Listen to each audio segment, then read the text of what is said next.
तो परिवार के कारण आती है पत्नी और प्रकृति के कारण होती है औलाद।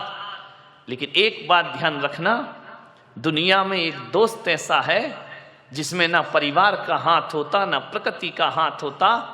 दोस्त वो होता है जिसे हम खुद बनाते हैं, हम खुद दोस्ती करते हैं, हम खुद दोस्त अर्जित करते हैं। और एक बात याद रखना, दोस्त बनाए नहीं जाते, दोस्त अर्जित किए जाते हैं, दोस्त प्राप्त किए जाते हैं। ध्यान रखना, दोस्त बनाना, किसे नहीं बनाना, ये हमारे हाथ का काम हुआ करता है। ध्यान रखें। आपसे निवेदन है, पत्नी का चुनाव बड़े सोच समझ के करना। एक आध गड़बड़ आ गई ना तो अत श्री महाभारत प्रस्तुत करता गोदरेज, रोजी झगड़े होंगे। ध्यान रखिए। एक आदमी ने पूछा कि पत्नी और मां में क्या अंतर। मैंने कहा, जब भगवान खुश होता है, वरदान देता है तो धरती पे मां को भेजता है, और जब आदमी को सजा देना हो, समझ गए कि ऐसी बातें डायरेक्ट समझ में आती है। मान्य सोचना है, विचार करना है आपको। पत्नी का चयन बड़ी सोच समझ के करना। एक बार मिल गई तो फिर जिंदगी भर उसके साथ पूरी जिंदगी गुजारना है। गड़बड़ हो गई, जीवन नरक बन जाएगा। अच्छी है, जीवन स्वर्ग बन जाएगा। ध्यान रखना, पत्नी का चयन। उससे भी ज्यादा दोस्त के चयन में दिमाग लगाना मेरे भाई।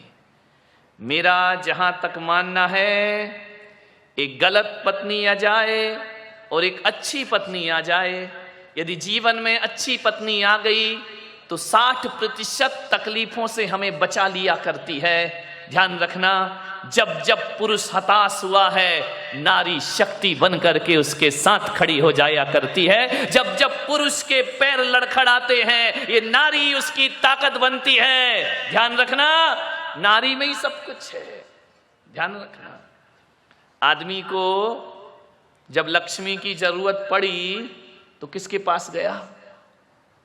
बोलो, विष्णु जी के पास या लक्ष्मी जी के पास? लक्ष्मी। आदमी को जब ज्ञान की जरूरत पड़ी तो सरस्वती के पास जाता है। आदमी को जब शक्ति और ताकत की जरूरत पड़ती है तो वह दुर्गा के पास जाया करता है। ध्यान रखना, शक्ति नारी के पास है, सरस्वती नारी के पास है, लक्ष्मी नारी के पास है। आदमी के पास क्या है? कुछ नहीं। ध्यान रखना, मान्यवर, सोचना है आपको। 60% दुखों से बचाती है पत्नी। जब जब आदमी का मन विचलित होता है, जब जब आदमी अपने पथ से दिग्भ्रमित होता है, जब जब आदमी के कदम लड़खड़ाते हैं, नारी उसकी सहायता करती है। राजा दशरथ जब युद्ध में जाते हैं और युद्ध करते करते जब उनके रथ के पहिए की धुरी टूट जाती है तो ध्यान रखना, आदमियों ने कुछ नहीं किया, उनकी ही पत्नी महारानी कैकेयी ने अरे दशरथ को युद्ध के क्षेत्र से बाहर लेकर आती है और पहिए की धुरी में अपनी उंगली डाल करके रथ को रणभूमि से बाहर सुरक्षित। इतनी बड़ी ताकत केवल नारी में है। ध्यान रखना, नारी में शक्ति है। बहुत सोच समझ के पत्नी लाना। नहीं लाओ तो ज्यादा अच्छा है, लाओ तो थोड़ा सोच समझ के लाना।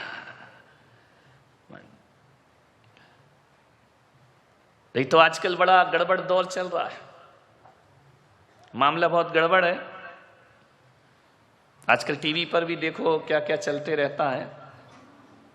नारियां, इनका दिमाग कब घूम जाए कोई भरोसा नहीं। 1 मिनट नहीं लगता इनके दिमाग को सही होने और घूमने में। एक आदमी पहुंचा एक बाबा के पास, बोले बाबा मेरी पत्नी मुझे प्यार नहीं करती। अब देखो किससे पूछ रहा है? बाबा से, जिसकी खुद की पत्नी नहीं है। उससे पूछ रहा कि मेरी पत्नी मुझे प्यार नहीं करती है। बाबा से पूछा कि बाबा मेरी पत्नी मुझसे प्यार नहीं करती है। बाबा भी बड़े महान बाबा थे, उन्होंने कहा कितने साल हो गए? बोले 15 साल हो गए। आज तक पत्नी ने प्यार से 2 शब्द नहीं बोला, आज तक पत्नी मुझे सम्मान की दृष्टि से नहीं देखती है। बाबा ने कहा एक बात बता, तूने कभी पत्नी को तारीफ की है, प्रशंसा की है? बोले क्या मतलब है? बोले नारी को प्रशंसा बहुत पसंद आती है। बोले प्रशंसा तो मैंने आज तक नहीं की है। बोले जब तूने आज तक प्रशंसा नहीं की है तो बता तेरी पत्नी तुझे प्यार कैसे करेगी? बोले आज जाऊंगा मैं, प्रशंसा जरूर करूंगा। घर पहुंचा, जैसे ही घर पहुंचा तो जैसे ही खाने के लिए बैठा तो पराठे खा रहा था, पराठे तोड़ करके उसने बाबा की बात याद आई। उसने कहा यार पत्नी की प्रशंसा करो, पत्नी खुश हो जाएगी। जैसे ही पहला गिलास तोड़ा, मुंह में लिया, बोले मजा आ गया, आज तूने क्या पराठे बनाए हैं, क्या स्वादिष्ट पराठे बनाए हैं। पत्नी ने ऊपर से नीचे तक देखा कि ये कह रहा पराठे बहुत स्वादिष्ट हैं। उसने उठाया बेलन और 2 जमाए। बोले क्या हुआ? मैं तारीफ कर रहा हूं, ये पीठ काय को रही है? बोले 15 साल से मैं पराठे बना रही, तुझे पसंद नहीं आए, आज पड़ोसिन से मांग के लाई। लफड़े में मत पड़ जाना, नहीं गड़बड़ हो जाता है मामला कि आज पड़ोसिन से मांग के लाई तो कह रहा पराठे स्वादिष्ट है। ध्यान रखिए, ऐसे बाबाओं के चक्कर में मत पड़ जाना, नहीं तो आजकल यही चल रहा है। बाबा जी तबीयत खराब, बोले पानी पूरी खाई, बोले जा खा के या कृपा बरस जाएगी। उस आदमी को समझ में आ गया कृपा कहां रुकी थी और कहां बरस गई। ध्यान रखिए, पत्नी सोच समझ के ला। आज बाप बेटे के रिश्ते अच्छे नहीं हैं, आज पति पत्नी के रिश्ते अच्छे नहीं हैं, आज भाई भाई के रिश्ते अच्छे नहीं हैं, आज भाई बहन के रिश्ते अच्छे नहीं हैं, देवर भाभी के रिश्ते अच्छे नहीं हैं, देवरानी और जिठानी के रिश्ते अच्छे नहीं हैं मेरे भाई। ध्यान रख, क्यों होते हैं रिश्ते खराब? क्योंकि इनमें केवल रिश्ता है, इन रिश्तों में दोस्ती नहीं है। ध्यान रखना। अरे सास बहू का रिश्ता तो दुखदाई होगा, लेकिन सास बहू के रिश्ते में यदि दोस्ती का रिश्ता डाल दिया जाए तो वही सास माँ से बढ़कर के हो जाती है और वही बहू बेटी से अरे दूध तो बहुत मीठा होता है, दूध तो मधुर होता है। गाय जब दूध देती है तो बड़ा मधुर दूध देती है, लेकिन उसके दूध में यदि थोड़ी सी शक्कर चीनी और डाल दी जाए तो दूध और बढ़ जाया करता है, उसका स्वाद बढ़ जाता है। मैं कहता हूं कि बाप बेटे के रिश्तों में भी दोस्ती होना चाहिए, माँ बहन माँ बेटे के रिश्तों में दोस्ती होना चाहिए, भाई बहन के रिश्तों में दोस्ती होना चाहिए। अब वो जमाना गया कि एक बाप कहे 14 वर्ष को वनवास जाओ तो बेटा चला जाए। गया जमाना, धोखे से भी मत बोल देना, मजाक में भी मत बोल देना, नहीं तो बाप बेटा कहेगा जाओ वृद्धाश्रम, अब इस घर में तुम्हारी कोई जरूरत नहीं। अब वो जमाना गया कि बहू सास की आवाज हो, बहू का इतना बड़ा घूंघट निकल आए, पानी उठाने में हाथ कांपने लगे। गया जमाना, ध्यान रखना, छोड़ाओ वो गलियां, अब जमाना बदल गया है। ध्यान रखिए, सास बहू में बहुत प्रेम होगा यदि दोस्ती हो जाए, देवरानी जिठानी में बहुत प्रेम होगा यदि दोस्ती हो जाए, और तो और छोड़ो गुरु और शिष्य में बहुत प्रेम होगा यदि उनके बीच भी दोस्ती का रिश्ता बन जाए, और भी छोड़ो भक्त और भगवान का रिश्ता ऐसा निराला हो जाएगा यदि बीच में प्रेम और दोस्ती का रिश्ता समाहित हो जाए। मित्र बनो, ध्यान रखना, मित्र बनना एक कला है, मित्र बनना एक बहुत बड़ी तपस्या हुआ करती। जंगल में किसने साथ दिया? राम जी का मित्रों ने साथ दिया। मान्यवर, दोस्त ही साथ देते। एक बार 2 रिश्तेदारी दगा कर जाएगी, दोस्ती हमेशा काम है। मुझे मालूम है ना, एक बाप के साथ बेटा कितनी देर बैठेगा? आधे घंटे, 10 मिनट, 20 मिनट, उसके बाद कहेगा पापा चलूं। समझ में आ रहा? 2 भाई आपस में कितनी देर बैठेंगे? वहां औपचारिकताएं हैं, वहां डर लगता है कि बाप के सामने क्या बोलना, बड़े भाई के सामने क्या बोलना, ये रिश्ते उबाऊ हो जाते हैं। उब जाता है आदमी इन रिश्तों से। ज्यादा देर बैठना, लोग कहते हैं कि हमारे साथ हमारे बच्चे बैठना नहीं चाहते हैं। तुम्हारे अंदर दोस्ती का रिश्ता ही नहीं है तो बैठना क्यों चाहेंगे मेरे भाई? तुम्हारे अंदर तो वही है छोटे बड़े का रिश्ता, हम बड़े तुम छोटे, हमारा सम्मान। औपचारिकताएं, फॉर्मेलिटी, ये रिश्ते आनंद नहीं दे सकते जीवन को। ध्यान रखें, दोस्ती, एक दोस्त के साथ पूरा दिन गुजार लो, कहते हैं दिन पता ही नहीं चलता कैसे गुजर गया।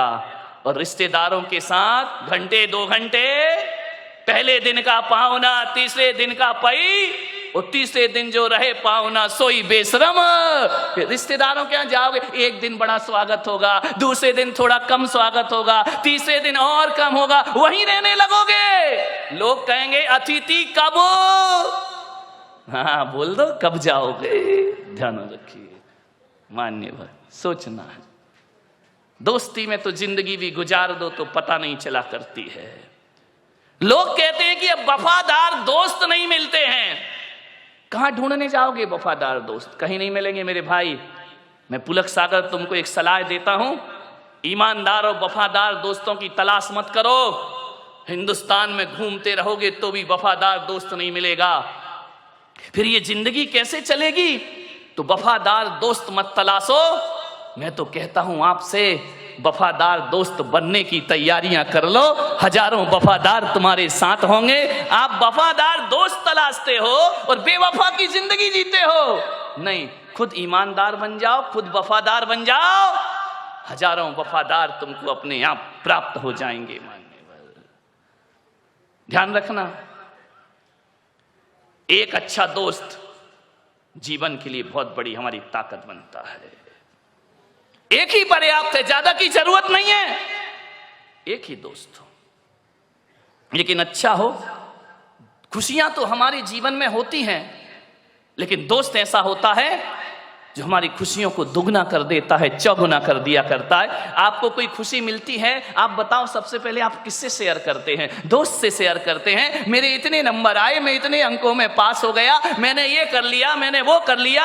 हर बात दोस्तों से की जाती है, क्योंकि हमें लगता है कि हमारा दोस्त हमारी तरक्की से जलने वाले नहीं हैं, लेकिन रिश्तेदार तो हमारी तरक्की से जला करते हैं। रिश्ते नाते वाले तो हमारी ऊंचाइयों से जला करते हैं। दोस्त ऐसा होता है जो हमारी खुशी में हमसे एक आईने को देखना। दोस्त कैसे होना चाहिए?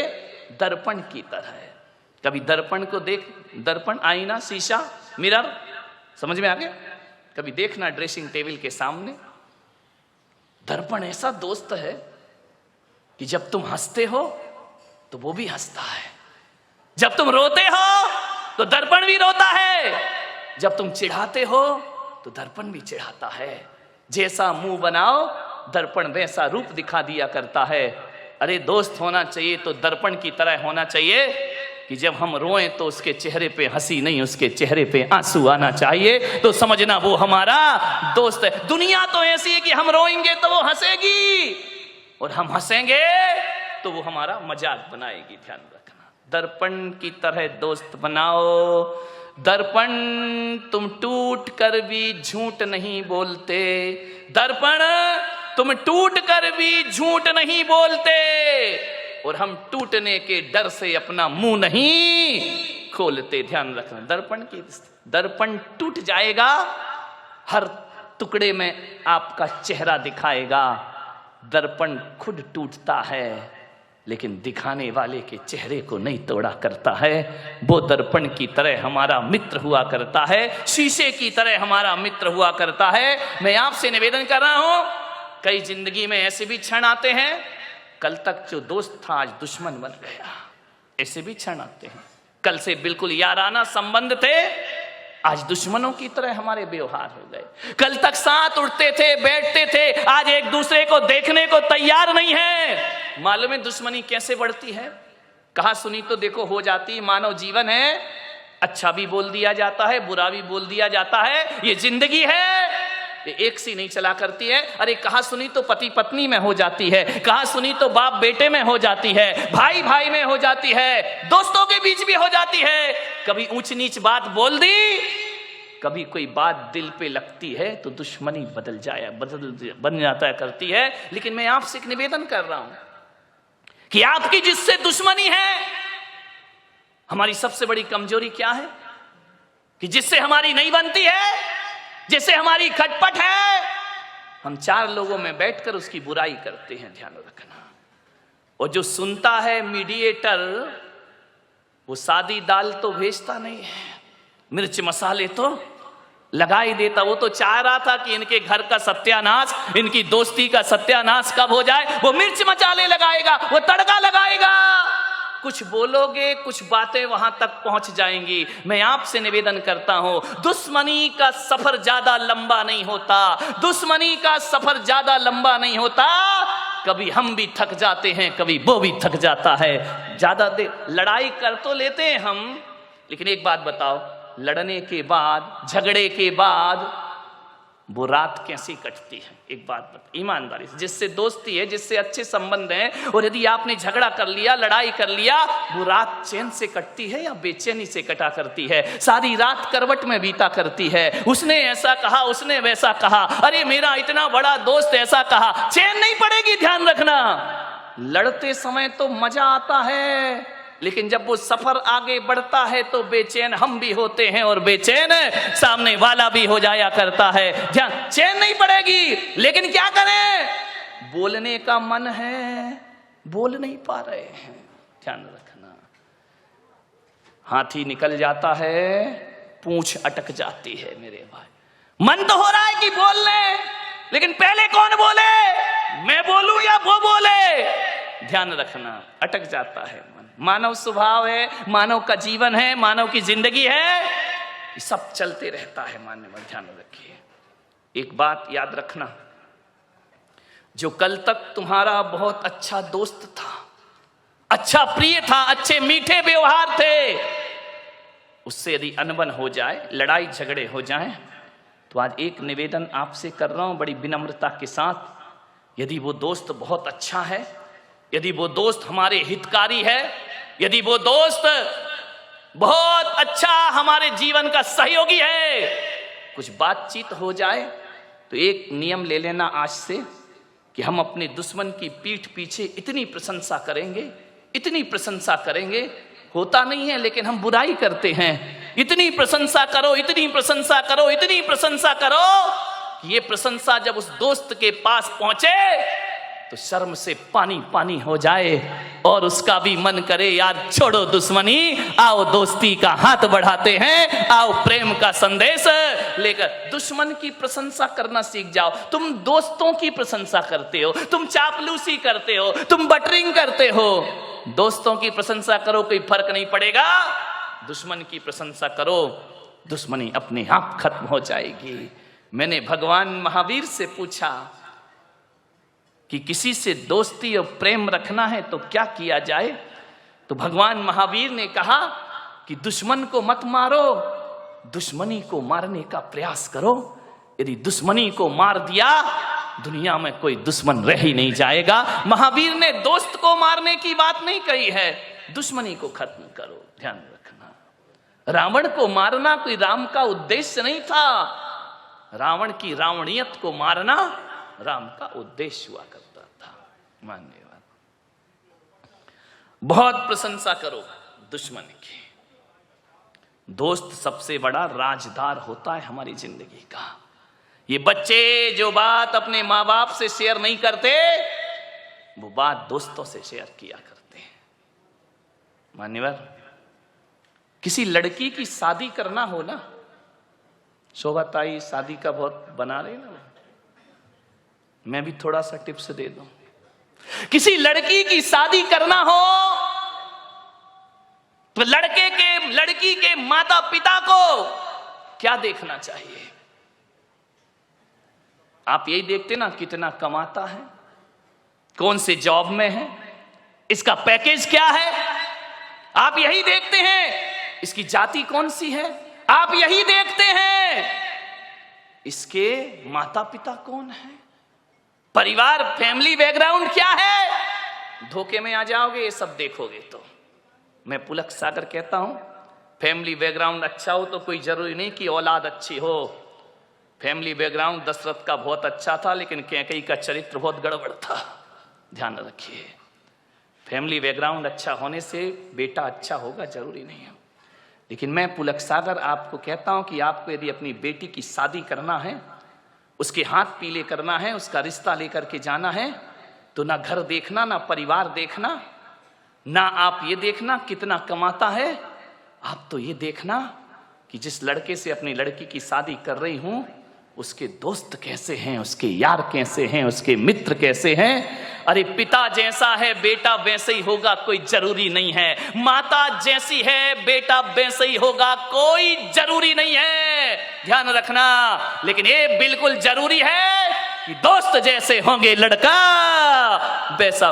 दोस्तों का बैकग्राउंड देखो आप, ये देखो किसके साथ उठता है, किसके साथ बैठता है, कहां जा। माँ बाप से छिपके काम करते हैं लड़के, माता पिता को पता नहीं चलता।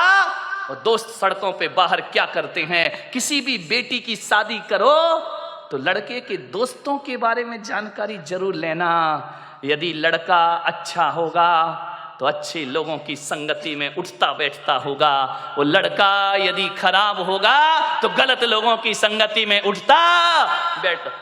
आदमी जैसे माँ बाप होते हैं वैसा नहीं होता, जैसे दोस्त होते हैं आदमी वैसा हुआ करता है। ध्यान रखिए। मान्यवर, एक सीख दी है मैंने आपको, इस पर कोई ध्यान नहीं देता है। आप बताइए ना, एक बेटा सही गलत किसकी वजह से होता है? बाप की वजह से, मां की वजह से नहीं मेरे भाई। एक शराबी बाप भी चाहता है कि मेरा बेटा शराब ना पिए। ध्यान रखना। एक जुआड़ी भी चाहता है कि मेरा बेटा जुआ ना खेले। और एक बेश्या भी चाहती है कि मेरी औलाद इस गंदगी में जीवन ना बिताए। ध्यान रखना। एक चोर ने भी ये सपना नहीं देखा होगा कि मेरा बेटा चोर बने। कोई माँ बाप औलाद को चोर नहीं बनाते हैं, कोई माता पिता औलाद को झूठ बोलना नहीं सिखाते हैं, कोई माता पिता शराब पीना नहीं सिखाते हैं, कोई माता पिता सिगरेट पीना नहीं सिखाते हैं। सिगरेट पीने वाला बाप भी चाहता है कि मेरा बेटा सिगरेट ना पिए। ध्यान रखना मान्यवर। मालूम है सिगरेट पीना कौन सिखाता है? दोस्त सिखाते हैं। सबसे पहले शराब पीना रिश्तेदार या माँ बाप ने नहीं सिखाया। शराबी बाप भी नहीं सिखाता है कि बेटा तू पी ले। ध्यान रखना। लेकिन सबसे पहले शराब पीना कोई सिखाता है तो दोस्त सिखाया करते हैं।